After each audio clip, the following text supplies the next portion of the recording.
Hello, my friends. How are you today? Welcome to Sewing in Slippers with Sue.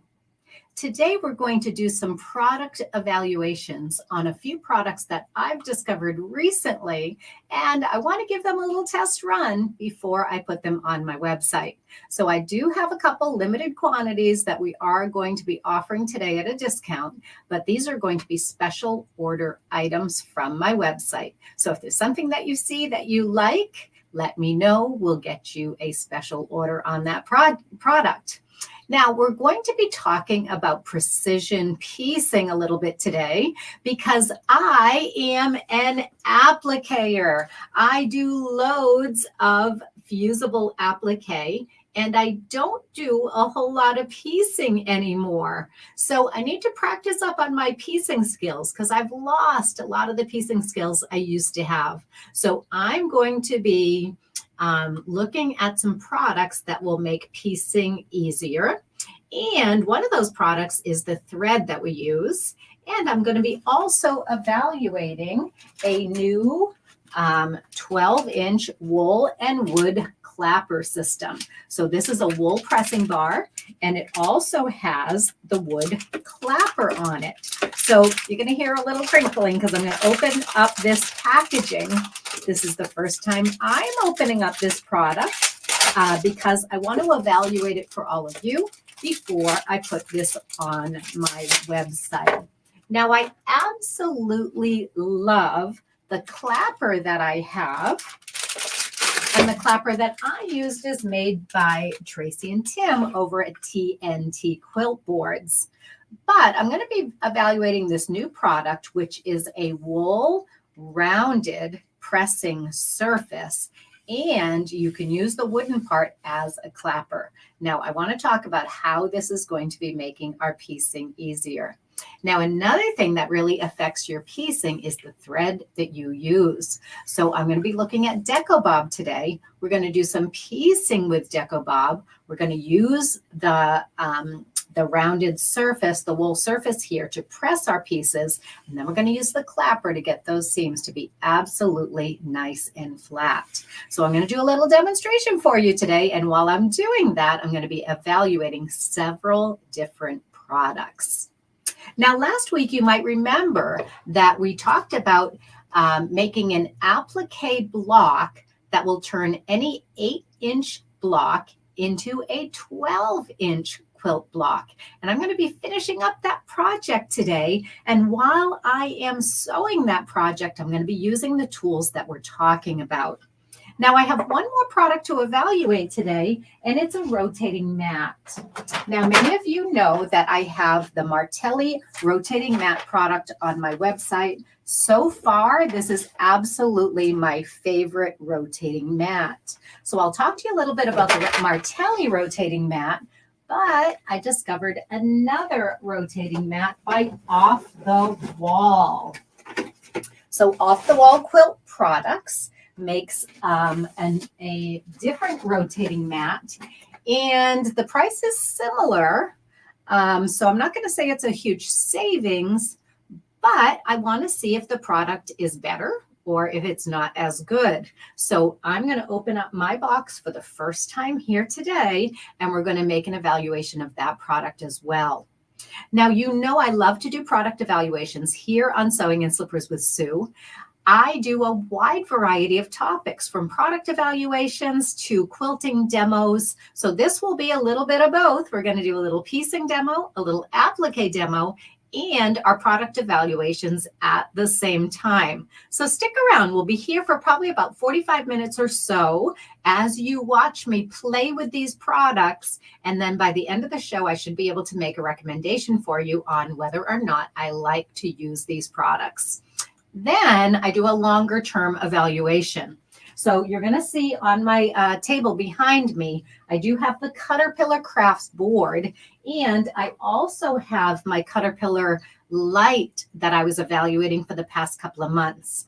So now it's time to go back and review that board after I've been using it for a couple of months, review that plug-in rechargeable light for my sewing machine. So you're going to get a whole lot of product demonstrations and evaluations today, and you're going to see what I've been using for some time, and if I give it a thumbs up or a thumbs down. Okay, so let's get into it, and I want to get started with appliquing the pieces that I started the last time we were here.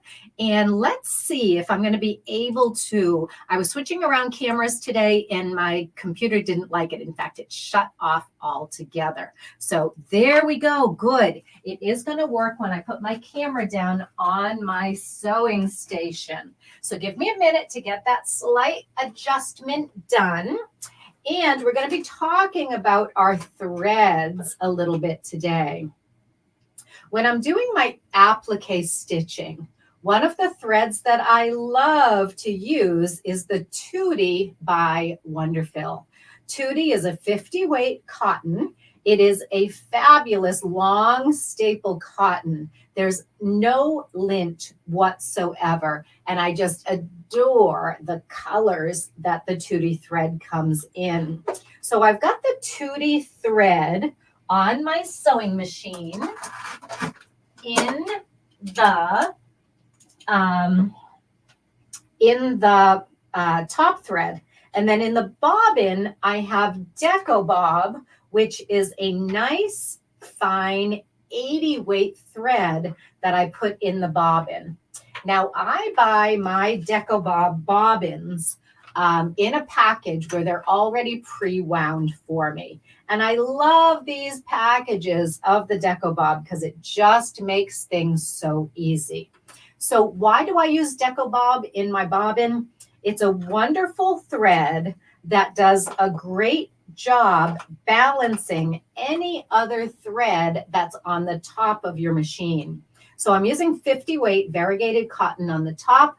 I'm going to use the 80 weight Deco Bob on the bobbin, and it balances that beautifully. I love the way these Deco Bob bobbins work. Now you can buy the Deco Bob in a full spool. They have the small spools like this. I don't carry these on the website because I find they're too small to be winding a whole lot of bobbins. But I do carry Deco Bob in several different colors in the spools like this. Now, this is my favorite way to get the Deco Bob because you can wind your own spools. But I shouldn't say my favorite way because my favorite way is not having to do any work at all, having them in these packages. Now, you know that they come in two different classifications. We've got the class 15 bobbins and we got the L class. So you have to know which bobbin works on your machine.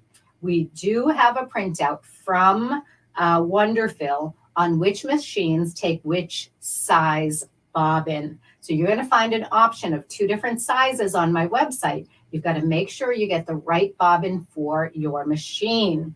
Mine is the class 15, which is that slightly domed plastic bobbin. It's not the flatter one or the wider one that goes in the FAF sewing machines. So there's a whole lot of different brands of sewing machines, but I know that my FAF used to take the flatter, wider ones, and my Elna takes the narrower, the domed ones. So I use class 15 on my machine. Most machines use class 15, but there are some machines that use the L class bobbins. Now, another product that I want to show you is my Caterpillar Light. I love this Caterpillar Light that I've been evaluating over the past month. It comes with a cradle, and you can get extras of these cradles. So the cradles can Velcro anywhere. You could put one of these as a reading light in your bedroom. You could put this as a hand sewing light next to your couch. I have this Velcroed to the side of my machine, and that Velcro will come off, and you could take that off if you need to. Now, the light itself gets held in that cradle. So you can have one light, lots of cradles, and you can bring that light wherever you want it to be. Now, this is rechargeable. You can see that there is a USB port here. that you can charge with any USB charger. And so you can recharge this light so it's cordless at your sewing machine. So it does have several different light settings. That is the brightest setting. Okay, so we go from bright to medium. Oh, I'm sorry, it goes the other way. So it's from dullest to a little bit brighter to even a little bit brighter still. Now, I don't want to point that right at the camera because I've got spots in my eyes already from looking at that. So I'm going to be putting this into the cradle on the side of my machine. Let's see if I can show you that. So I'm going to slide this down into the cradle. And then with this bendable light up front here, I can position it anywhere I want it to go. So it can go out in front of my work, but I don't like it there because then I can't see my needle. So I can bend this around. I can adjust this anywhere to be exactly where that light needs to be on my sewing machine. So let's get started with doing some blanket stitching. Now I do have a white Deco Bob bobbin in the bobbin already, and it balances beautifully with that 50 weight thread, the Wonderfill Tootie thread on the top of my machine. And I'm using a blanket stitch with an open toe foot, which is how I do all of my applique quilts. Now, I shouldn't say all, because there are times when I don't use blanket stitching and I will simply use a straight stitch or some other decorative stitch around these edges. But for this demonstration, I think blanket stitching is going to be the best stitch for me to use. Now, I am coming to the end of my applique. And this applique goes right into the pieced area of this block. So it the applique over the applique is 1/4 of an inch bigger than the piece that's going to show. So it goes right into the seam allowance over here. So as I am stitching my blanket stitching, I'm going to stop that blanket stitching in the seam allowance. I'm not going to blanket stitch the very end of this piece where it goes into the seam allowance because I want to actually reduce the bulk so that when I'm piecing this piece, it's not going to have bulky stitching in the seam allowance. So as I'm coming right up to the end of my applique piece, I'm going to finish the stitching right at the end of the applique. So this is the only part that's going to show is right here. That straight part down, that 1/4 inch that's in the seam allowance, I don't have to blanket stitch that part because that's going to be caught up in the seam allowance anyway. So I'm going to make 4 of these, and I'm starting again right at the edge of the applique that's going to show. I'm not stitching the blanket stitch in the seam allowance on either end of this piece. We're going to get 4 of these done because I need 4 of these side pieces in order to do my piecing. And I'm going to do my piecing. I'm not going to use this Tootie thread when I do my piecing. I'm going to use the Deco Bob on the top and the bobbin. Now for my decorative machine stitching, I love the 50 weight variegated threads. That is my favorite thread to use, but that's not the only thread that's out there. It's just my personal preference. If you like a lighter weight applique, so you don't want your stitching to be as bold as mine is, you can use up to 100 weight on your top thread. Some people like their stitching to be even more bold than the one that I am doing. So they might use, instead of a 50 weight thread, people might use a 40 weight thread or a 30 weight thread. I would not go as high as a 12 weight thread. That, in my opinion, is really meant for hand decorative stitching. I don't like decorative stitching with the 12 weight thread on my sewing machine. My sewing machine doesn't like it. The stitches aren't formed properly. To me, I reserve all that 12 weight thread for hand stitching. So there we have it. I've stitched all 4 of my applique pieces. Now, did you notice that I didn't break my threads in between my stitches? So I've got 4 pieces here and they're all chained together. So now that they're all chained together, I'm going to break the stitching in between and I'll show you what these look like now that we've gotten all of the applique done. So the applique thread does show a little bit on the back because I want that applique thread to be pulled to the back so I don't see any of the bobbin thread on the top of my applique. And you'll notice that I stopped my applique right here at the corner. I didn't go down into the seam allowance. So now that I have 4 of these applique pieces done, let's get our piecing done with our 8-inch square. Remember, the whole point of this exercise was to turn an 8-inch square into a 12-inch square using some applique pieces that are going to set your block into a circle. So I'm going back to my Deco-Bob thread. I'm going to use the Deco-Bob on the top of the machine as well. By using the Deco-Bob on the top, I've got 80 weight on top. I've got 80 weight in the bobbin. So my piecing thread is going to be very, very fine.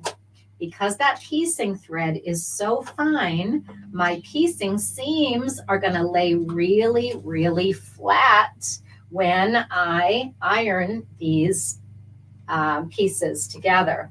So I'm going to take my 2 shorter applique pieces. My applique pieces were done on a 2.5 by 8.5 inch piece of my background color. So I've got my 8-inch square in my background color. Now I'm going to put my applique pieces right sides together with that 8.5 inch square. And I'm going to piece that with just a regular old straight stitch. So let me get my threads out back here. I want to make sure I hold on to my threads as I get started. And I'm going to swap to a straight stitch. Now, in an ideal world, I would be moving my, I would be changing my open toe foot to my 1/4 inch foot. And I'm not going to take the time to do that. I'm going to guesstimate my 1/4 inch. Not such a good idea, is it? We should be using the right foot and a perfect 1/4 inch seam allowance. But I don't want to waste your time today changing that that foot. So I'm just going to, I've got a pretty good eye for a 1/4 inch because I've been piecing my whole life and I've trained my eye for that scant 1/4 inch. So let me inspect that and see how I did. Now, technically, I should be measuring this seam allowance and making sure it's exactly a 1/4 inch. And it looks good to my eye, so I'm not going to measure it. But I'm going to give you a little tip on how to make sure you have a perfect 1/4 inch seam allowance. If you are new to quilting or your piecing skills have, you haven't been practicing them, just like I haven't been practicing my piecing skills.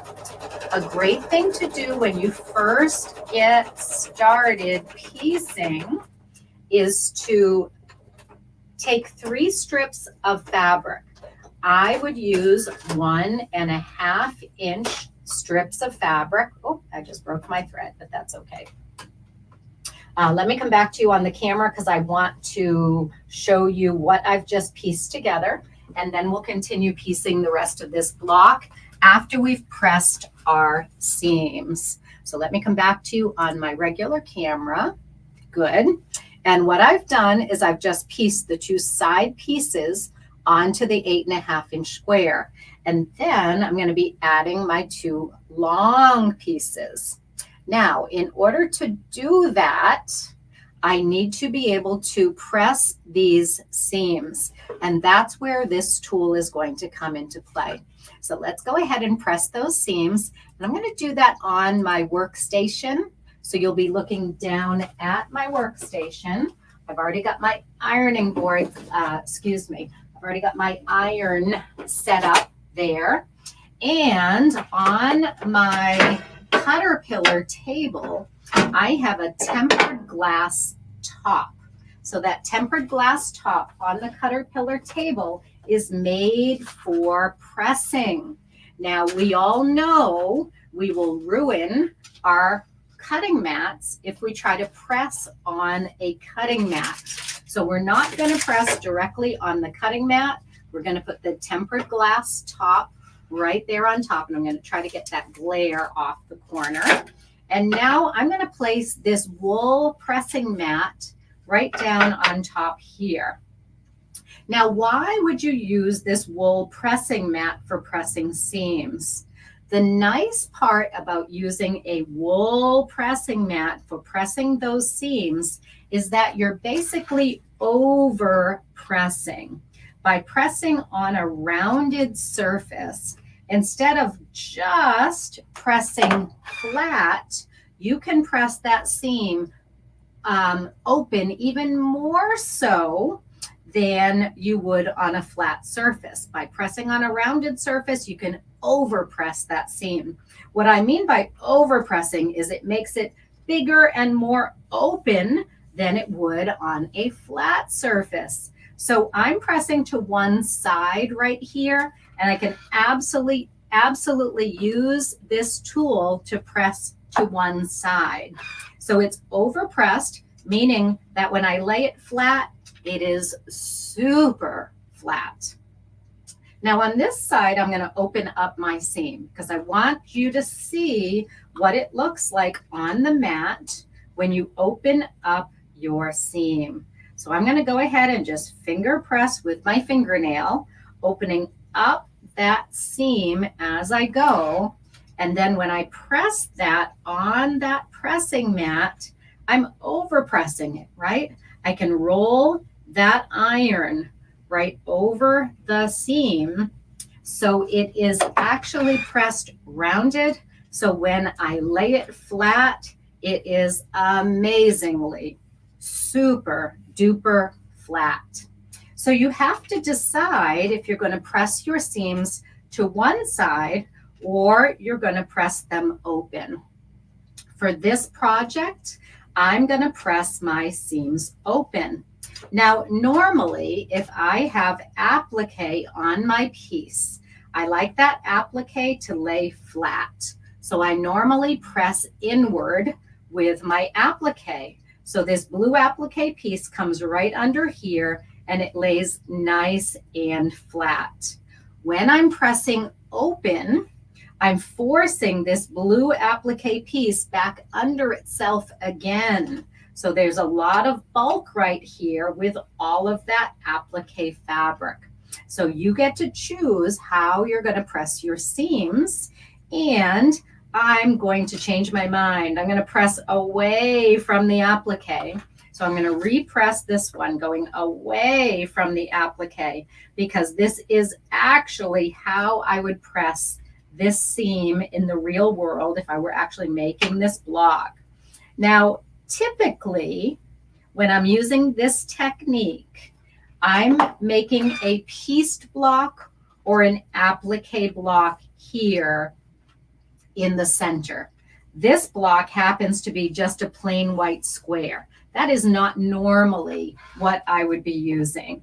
Because it's a plain white square, you're really going to see that seam allowance underneath.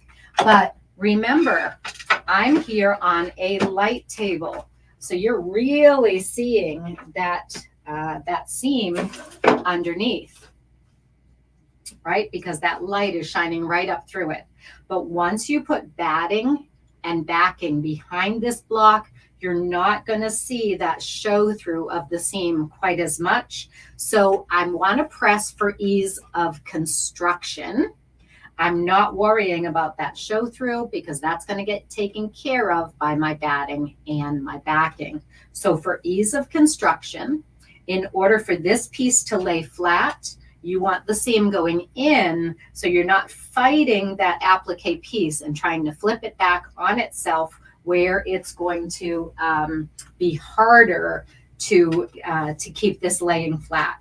Now we do have those two side pieces to add on. So let's go ahead and add on these two side pieces. So before I do, I overpressed. Now I'm just going to press it nice and flat here and press, not ironing. We're not moving that iron. We're just pressing. That tempered glass top is really nice on the lighted Caterpillar table. You can see right through, and if that matters to you, if that's a good thing, that's a really nice feature of this Caterpillar table. Now, when I'm piecing, I'm going to give you a method for pinning that makes piecing easier. And I'm going to use my really, really fine pins here. I'm using the blue pins. These are really, really nice, very, very fine silk pins. And I love this brand because the heads are so flat and they're easy to grip because they are a rubber grip. I do sell the pins on my website as well. I'm going to put a pin straight down into that last stitch on the applique. And then I'm going to put that pin right in to the last stitch here on the applique. Then I'm going to push those two pieces of fabric together. So that pin is going straight through my piecing. Now, what I like to do is either use a fork pin, which I don't have any on this particular pin cushion. So instead of using the fork pin, I'm going to take two additional pins and I'm going to put a pin on either side of this one that's going straight through. So I'm just going to grab a tiny little bit of fabric before and a tiny little bit of fabric after that straight pin, that pin that goes straight through. I'm holding that pin so it stays straight through when I'm pinning these two. Now I'm going to pin my two ends. And I can take out that pin right in the center because it's secured now. It's going straight through when I put these pins in. So now this one is secured and I can use it down on this end to match this corner and this corner right here.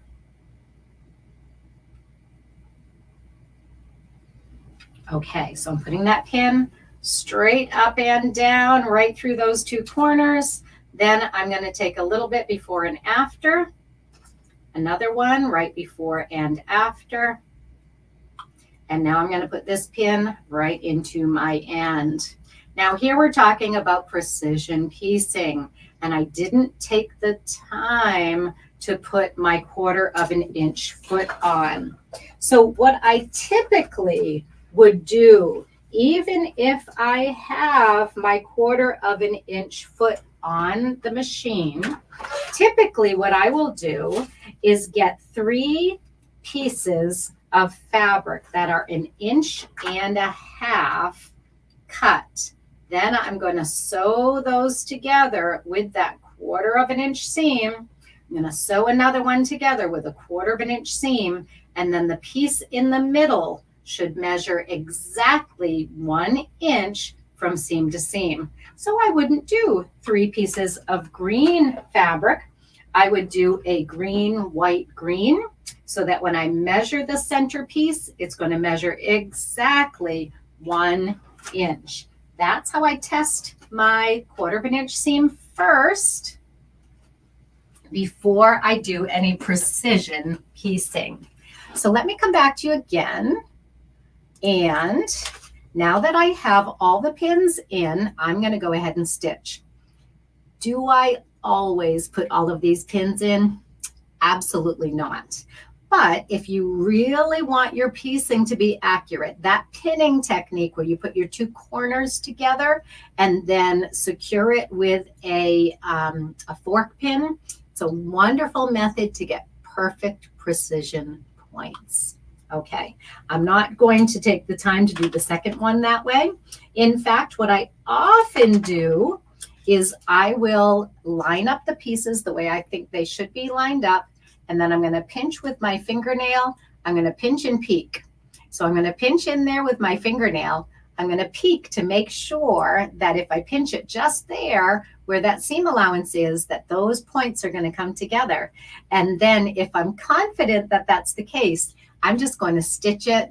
I'm going to wiggle these ends together to make sure that they match. Those opposing seams are really important. You can wiggle those together, and then you don't necessarily need to use those pins. So let me go down onto my camera once again on my sewing machine. I'm going to move that off the wall rotating mat that we're going to look at next. And I will go ahead and stitch these 2 side pieces together.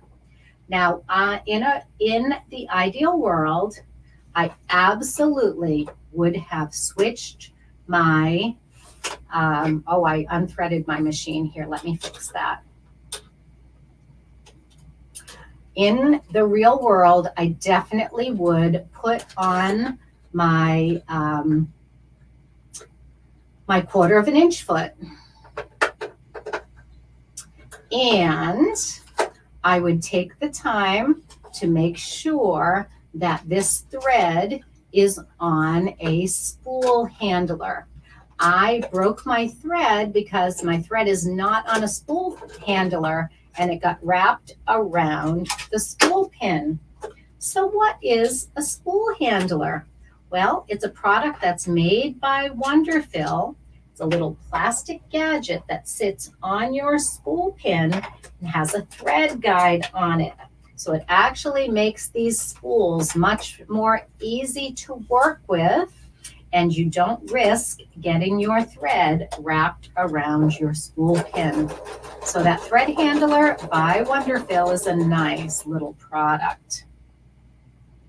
Now, I didn't take the time to put my 1/4 inch foot on, and I'm finding that my original seams were a little bit shy of a 1/4 inch. So I'm putting this second piece on, and I'm afraid I'm going to have to go back and restitch those first pieces.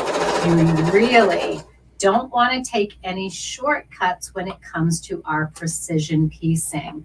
My pieces are not lining up quite right because my initial 1/4 inch seam wasn't perfect. So you're going to see what happens when you don't take the time to match up those seams. I've got a little pucker right there because I had to actually try to make these 2 pieces fit, and I've got my corner really nice, but because those 2 pieces weren't fitting exactly right, I ended up with a little pucker in my piecing. Remember, this is the side that I did not pin. But if I had taken the time to put these on with a perfect 1/4 inch seam, I would not have gotten that little pucker right there. So do as I say, not as I'm doing right now, because I'm trying to take shortcuts. I want to get to squaring up this block. So I'm not even going to take time to fix that pucker right now. I'm going to sew on my second side just so that I have something to square up on that rotating mat.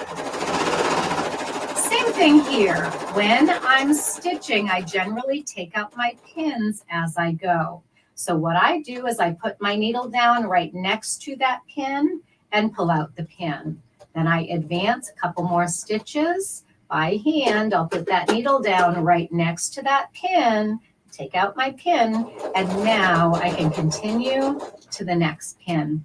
If you pin, you're going to get much more consistent results. It does take a few seconds longer, but you're going to get beautiful results if you do pin those corners. Look at that. That corner is nearly perfect, but I do have just a little bit of my applique thread showing.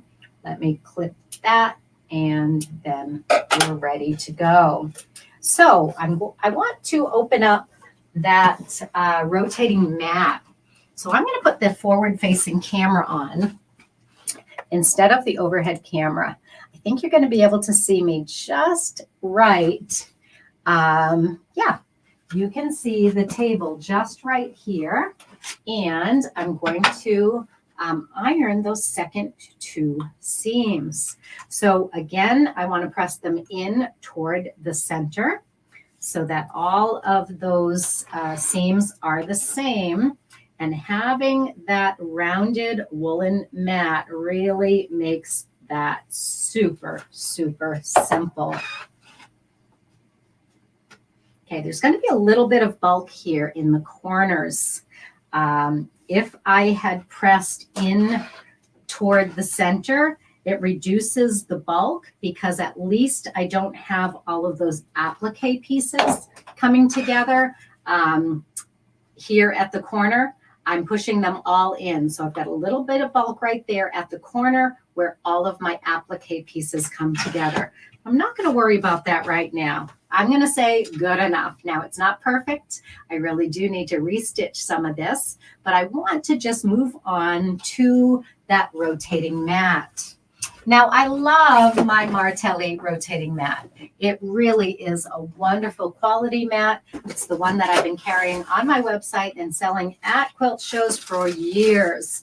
But I always want to look at what else is on the market today. And this nice little off-the-wall mat came as a set. It comes with a little tiny mat right here that's rotating. That's interesting. I didn't even know that when I purchased it. And it comes with this larger set. Now, lo and behold, look at this. This looks like the exact same turntable as the Martelli turntable, but it's not exactly the same. The Martelli one has a rubber surface on one side. This one has little rubber feet, so I'm curious to see if they hold as well. And the other side on the Martelli is flocked. That means it feels like velvet on one side. This one has the same little groove, so you can tell it's probably even made by the same company, but it doesn't have the black flocked surface that is also non-slip. So we're going to see how this one works without that feature. Now, what we do have here, which is very interesting, what we have here is a nice little mat, and that mat has these little finger grips on it. So as you're turning your mat, you can grab onto those little finger grips, and that will help you turn the mat. Do I think that that's necessary? Absolutely not, and I'll tell you why. The Martelli mat turns so beautifully without those little finger grips. It's not at all necessary. I don't need these finger grips to turn the Martelli mat. I can simply turn it this way, and as I'm cutting, I can turn. Now, it seems like this one is the same. As you're cutting, you can turn. But let me pull this out. It says to use your rotating mat, place the black turntable on a flat surface with the pads facing up. Okay, so those little rubber pads are made to grip the mat. So what happens here when this is slick, That's going to slip around on my table. So I'm not a big fan of that so far, but I haven't used it yet. So let's see how it works. So these are facing up. Place the cutting mat either the solid side or the marked side up. Now that is a huge advantage. This is a two-sided mat. So we're going to be able to use the gridded side, or we're going to be able to use the pink side. That's going to give us twice the life from this mat as the Martelli mat. But we all know that these mats, sometimes they work well and sometimes they don't. I haven't cut on this mat surface yet. I want to cut on both sides and see if I like it. Okay. Then take care to drop the weight of your hand directly onto your ruler or template to prevent the mat from turning. For more information and video on how to use the mat, go to offthewallquilt.com. Okay, I am not going to cut on this big mat. I want to, first of all, I want to see what this is, and it doesn't tell me what this is. 18-inch rotating cutting mat. What is this plexiglass? Does this handle your iron? I don't think so. It's plexiglass. Is it even mentioned in the packaging? No. I don't know what this is for. So I'm going to have to watch their videos and see what this is for. I'm not going to cut on this mat today. I don't want to ruin it. I want to keep this perfect.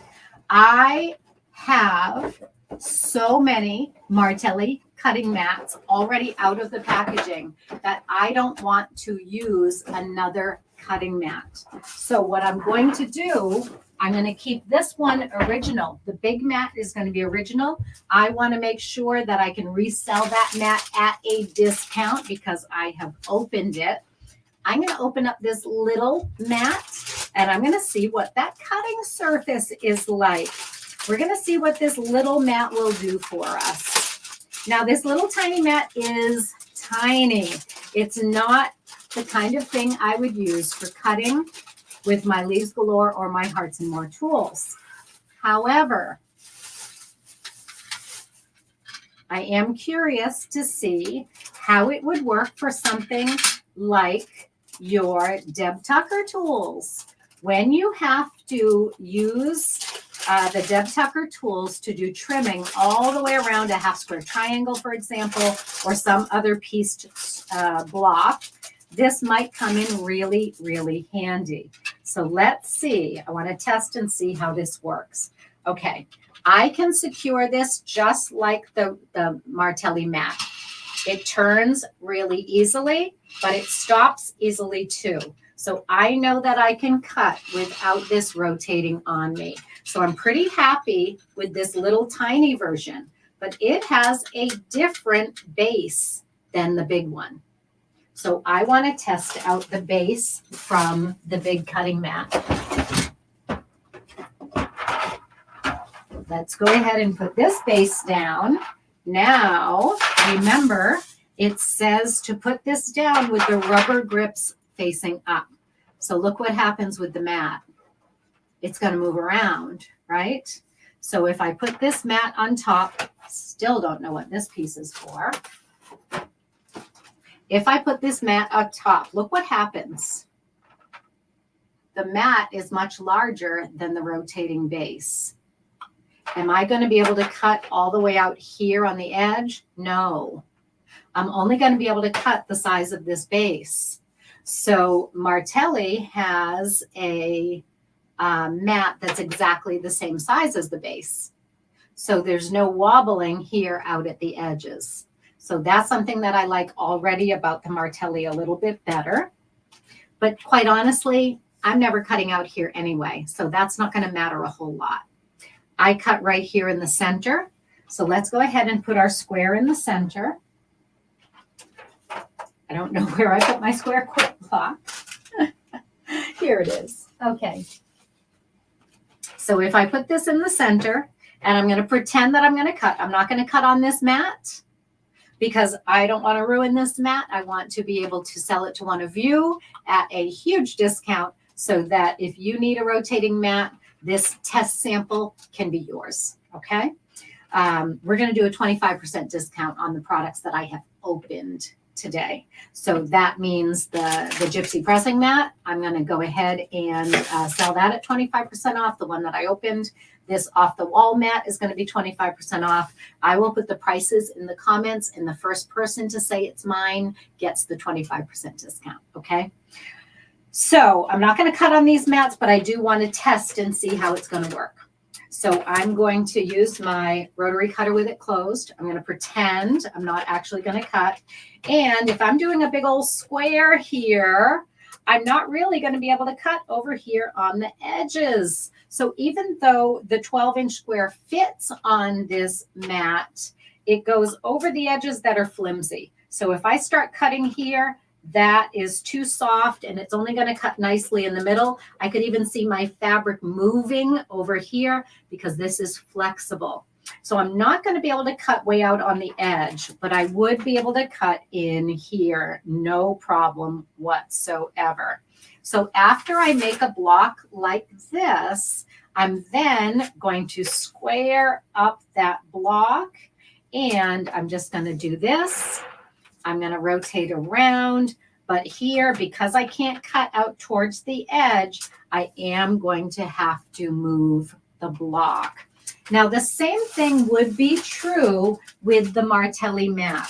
But what I'm noticing here on this mat, before I grab my Martelli, on this mat right here, I don't like the way that it does move around on my table. However, when I'm pressing down on this, it's not moving. It's going to be just fine.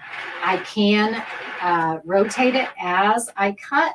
So say I'm going to cut with this tool right here, and I need to cut around that circle. This is my goal. I want to be able to, I'm going to be able to start cutting and rotate, continue cutting and rotate, continue cutting. And that's going to work just fine on the off the wall mat. So these little tabs out here that are used to rotate the mat, I probably wouldn't use those anyway. I'm simply going to rotate and cut, and I just use, I just use my hand to rotate as I'm cutting. So my evaluation of this off the wall mat, it's a perfectly good product. If it were a significant savings over the Martelli, I may just carry these on my website, but it's not a huge savings. If this were half the price of the Martelli, I would say absolutely, this is a great product. With the 25% off, it's going to be a good savings over the Martelli. But as a general rule for my website, I wouldn't change, for my purposes, I wouldn't change my rotating mat based on what I'm seeing right here. However, with the 25% discount, you're going to get the small mat and the large mat. I'll put it all back together with the plastic wrap, and I'll put it all back in the packaging. It is a good deal at the 25% off. At the regular price, the advantage of this mat is the two-sided cutting mat. Now, technically, I would want to cut on this for a couple of months before I make a true evaluation of this product. So I tell you what, whoever purchases this one at the discount, I would love to keep in touch with you. I'd love to find out your evaluation of this product after using it for 3 or 4 months, 6 months, even a year, and see how well that mat holds up to cutting. So there you have it. The off-the-wall mat, it's a good price. It does have 2 mats and 2 rotating bases. It does have the two-sided mat. There are a lot of advantages here. What I don't like about this product is the way that the base works. It is slippery here, and it only has these little grips right here. The rotating base is smaller than the mat, which doesn't make any sense at all because you're not going to be cutting out here where it's flimsy anyway. So let me grab onto my Martelli mat set and let's talk about this one in comparison. So the Martelli mat set, oh, you know what? Let's see. This is a slick surface right here. So it's not a whole lot different than the other one. It's this surface that I really love. It's the flocked surface, and with the mat that is one-sided, this mat has a rubberized backing that will grab onto either the flocked surface or this surface right here so that that mat doesn't go anywhere. Let me compare apples to apples by putting this mat down right where I had the first one. The mat is just 1/4 of an inch bigger than the base. So it's supported all the way out to the edge. There's no flimsiness out here on the edge. It's not moving. It's not sliding around on this plexiglass surface. So I like the way it grips a little bit better.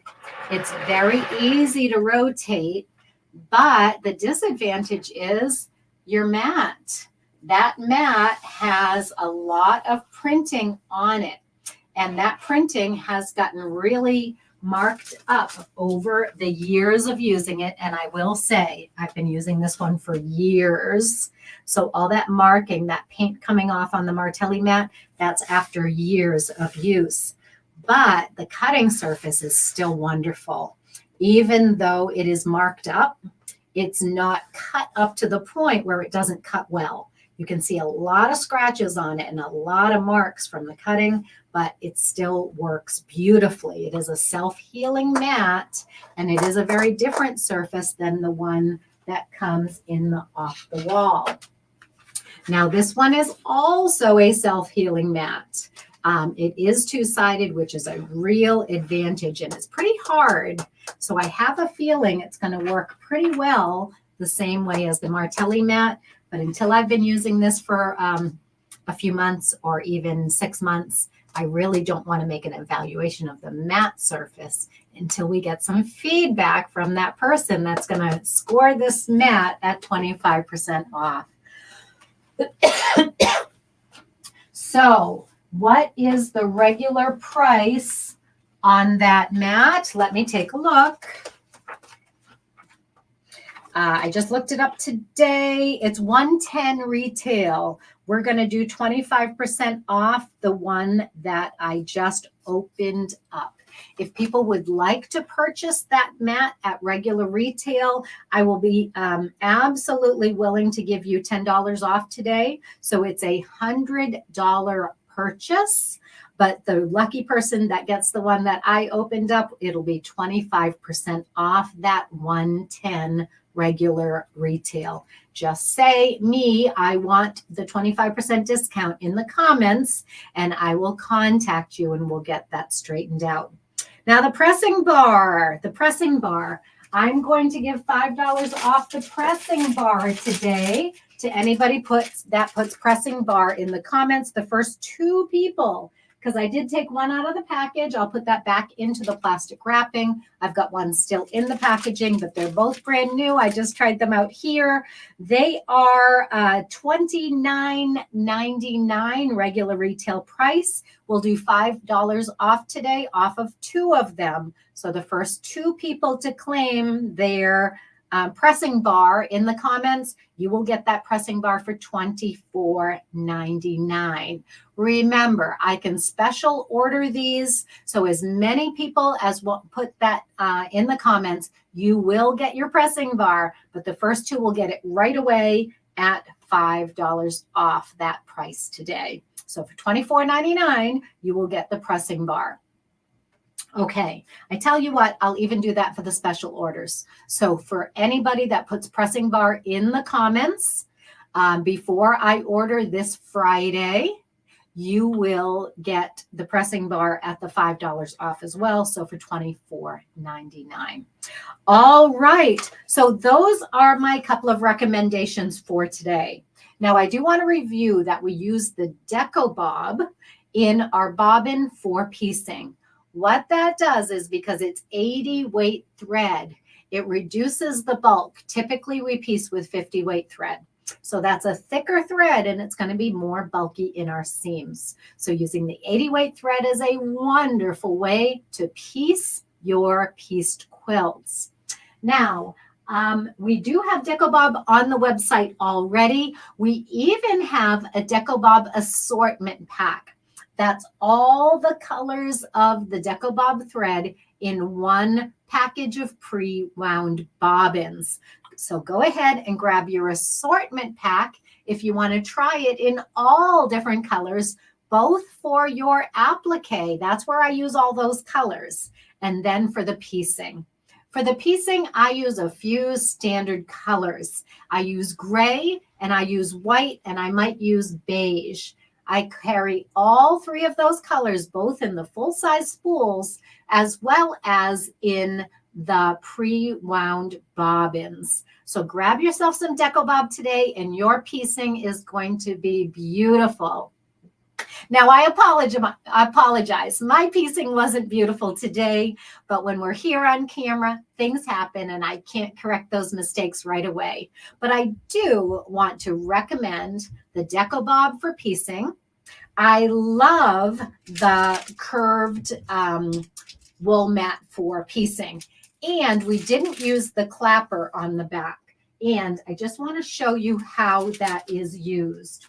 Once you iron your piece, when you are ironing these seams and your fabric is still warm, you put your clapper on that warm fabric. Just put it down with the wood side down. So you're pressing here on the curved part, then you press flat, put the clapper on. That clapper, the weight and the way that it holds that heat, you will never get more flat seams than when using a curved wool pressing mat and that clapper. So I can highly recommend it. I have been using a clapper for years. I also have a curved pressing mat, but it's not one that has those two features together. So I am going to give my stamp of approval to the Gypsy pressing bar with clapper. And I also give a huge stamp of approval to my Caterpillar light system. That is the rechargeable light.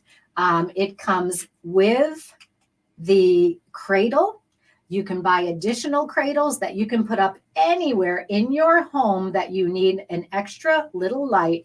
This is perfect for a reading lamp. It's perfect for hand sewing, but my favorite place to put this is right on the side of my sewing machine. So I hope you've enjoyed these product reviews today.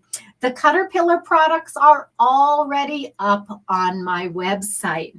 These two new products, the off-the-wall rotating mat and the Gypsy pressing bar with clapper, those aren't on the website yet. So the only way you're going to get those is by special order, or you can claim the ones that I've opened up and used today.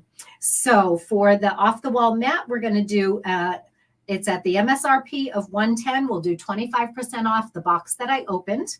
We will do $10 off any special order. And then the pressing bar with clapper. Anybody that wants the two that I have already, you will get $5 off today. And those who do a special order, I will honor that $5 off for a total of $24.99 for the pressing bar with the clapper. All right, those are my product evaluations for today. Normally, I do a whole lot of applique. I hope when you watched me applique that frame around that 8-inch square, I hope that method of chain applique in your piecing, I hope you enjoyed that method as well. I love teaching applique techniques. And if this is new to you and you want to learn more applique techniques, come to Sewing in Slippers with Sue every Tuesday. Now, we also have our Ahead of the Curve membership. It is open once again with bonuses until midnight tonight. Our Ahead of the Curve membership is a community where you're going to learn all of my favorite applique techniques. It is a wonderful community, and you will so enjoy learning to do fusible blanket stitch applique with me. Check out that membership. It does. The specials end at midnight tonight. My membership is always open.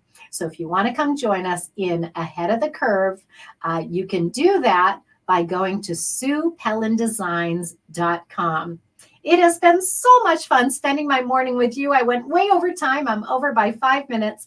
I hope you've enjoyed today's presentation and the products that I have evaluated for you today. Thanks, everybody, and have a wonderful day.